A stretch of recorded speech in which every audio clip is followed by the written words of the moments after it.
Greetings everyone. My name is Sarangan Rajendran from the Department of Electrical Engineering, University of Mortur. My co-authors are Kirthikan Sidambaranathan, Prakash Prakasam, and Harsha Bacon. And our research paper is titled Pose Estimation of a Robot Arm from a Single Camera. A robot arm manipulator is a system of serially connected links. And the term pose with respect to a robot arm describes the position and orientation of all of its links in a three-dimensional workspace at a given particular time. When the joints of a robot arm are of revolute type, the links can be rotated around the joint axis to produce different poses. And this rotation is done by the motors placed inside the joints. Therefore, it becomes possible to define pose as a set of joint angles in the robot. These joint angles are measured by the encoders placed inside each of the joints. However, there's a possibility for the encoders to be malfunctioning, and there could be joint frictions leading to inaccurate readings. And if there are incremental encoders, the previous pose of the robot should be known in order to determine the current pose.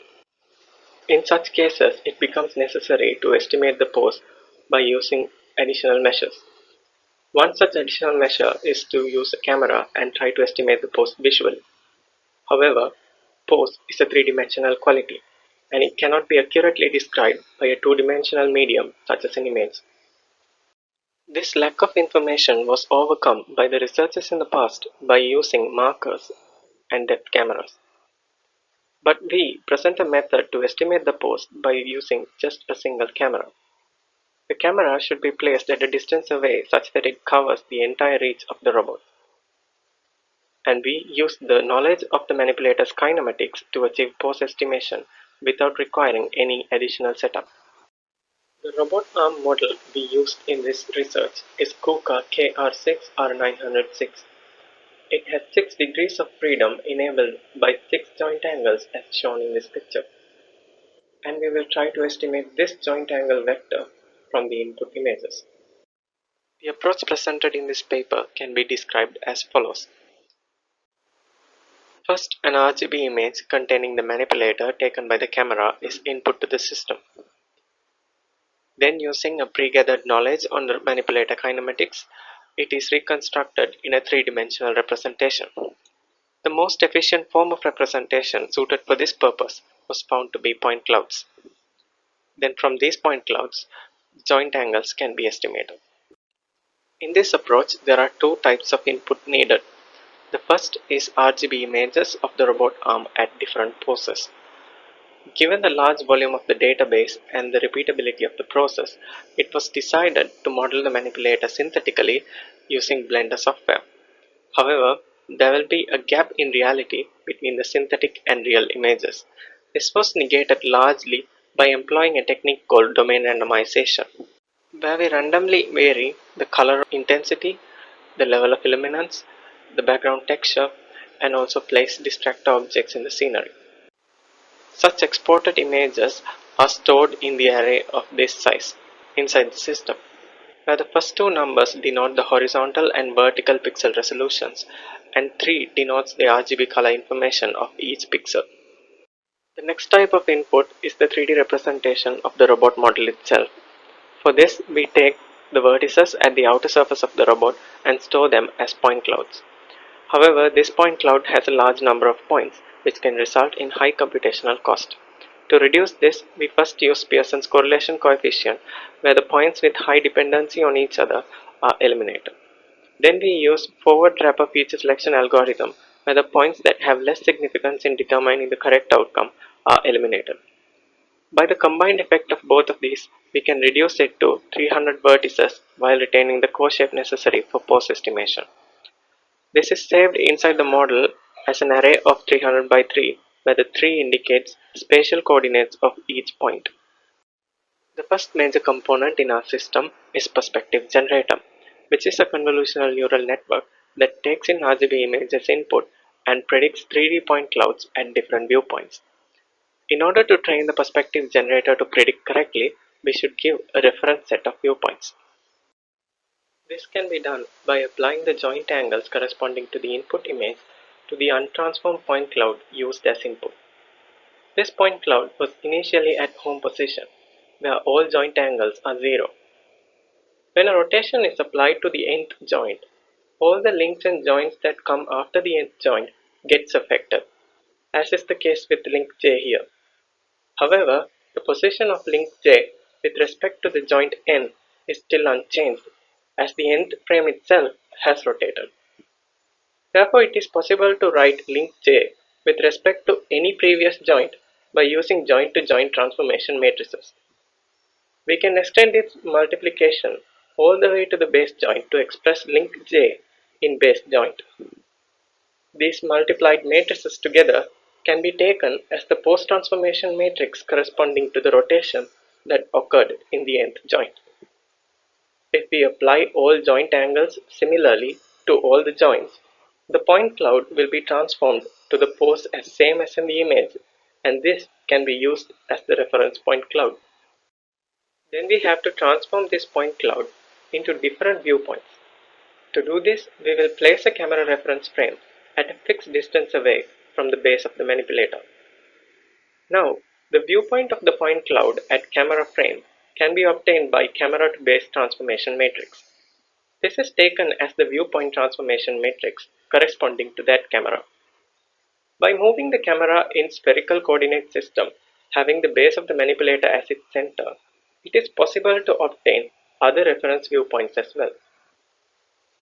Now that we have both the predicted and reference viewpoints, we can compare them and feed the RMS error back to the perspective generator to train it. This cycle is repeated until the output error falls within a desired margin. After this, the predicted viewpoints are transformed back to their original viewpoint using the inverse of viewpoint transformation matrices, and their values are averaged.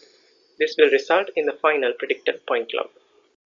The predicted point cloud is input to our next major component called pose estimator. It also takes the untransformed point cloud as input. The first links in both point clouds are compared at start. It is possible to apply a rotation to the first link of the untransformed point cloud so that it coincides with the first link of the predicted point cloud as given in the equation. Since the point cloud components in this equation are known, it is possible to use linear regression and find the third component, which is a 3x3 rotation matrix. From this matrix, we can derive the rotation applied to joint 1, which is θ1 of the joint angle vector we needed to predict. The opposite of this rotation is then applied to the predicted point cloud to eliminate the effect of θ1 from the rest of the links. Now the second links of both point clouds can be compared. By iterating this process, we can find all the elements in the joint angle vector. However, there is a possibility of falsely represented data points to be part of the predicted point cloud, which can give rise to erroneous predictions. To reduce this effect, we send this vector to our final major component called optimizer. In the optimizer, the predicted joint angles are applied to the untransformed point cloud. Then the predicted point cloud is superimposed with this transformed point cloud, and the absolute displacement error between similar points in each cloud is found.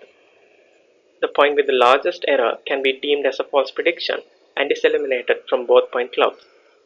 Now the predicted point cloud with one point reduced is sent to another pose estimator component that is part of the optimizer to optimize the joint angle predictions. This process is repeated and the false points are removed one by one until the maximum absolute displacement error falls below a desired margin. The joint angle vector at this instance is output as the final prediction of the system. This diagram illustrates the overview of the entire system. When the training stage is complete, it will be simplified to this model. To determine the accuracy of prediction of each joint angle independently, say θ1 in this case, that joint angle is allowed to iterate through its full range with a step size of 1 degree, while all the other joint angles are randomly assigned. Then the images corresponding to these joint angle vectors are generated and are input to the system. From the predicted joint angles, θ1 is taken and compared against the input θ1 value for its full range. This process is repeated for θ2 to θ6 angles as well. Here is the predictions for θ1. The value expected is plotted as a straight red line for comparison and is the same as the input angle. Actual predictions are marked in blue dots and it can be seen that they closely follow the red line. Here is the prediction for theta 2. Here is the prediction for theta 3. Here is the prediction for theta 4. Here is the prediction for theta 5, and you can see that the error is continuously increasing with every joint angle. And here is for theta 6, where the errors are much larger. Here is a summary of all the results given as percentage errors. As we go from theta 1 to theta 6, the part of the robot arm which gets affected by that joint angle rotation gets smaller and smaller. This means lesser number of points participate in that transformation, leading to decreasing accuracy. Also, the danger of small parts being shielded by other parts from the camera increases. This is particularly the case with theta 6, where only the end effector is taking part in that transformation, and as it's very small compared to the rest of the robot, the chances of visibility reduces greatly, causing greater error. In conclusion, we have proposed a completely new method to approach the problem of pose estimation by visual means without needing markers or depth sensors, only relying on the knowledge of manipulator kinematics. The perspective generator pipeline developed to reconstruct the robot arm from the image into 3D is also new and unique in the field of robotics and can have more uses outside the pose estimation problem. We have also proposed a method to reduce the computation cost by reducing the number of points in the point clouds used. Finally, although we had used only one particular robot arm model to carry out our research, since our approach is derived from fundamental theory, it is possible to adapt this to other models as well. These are the references used in this research. Thank you.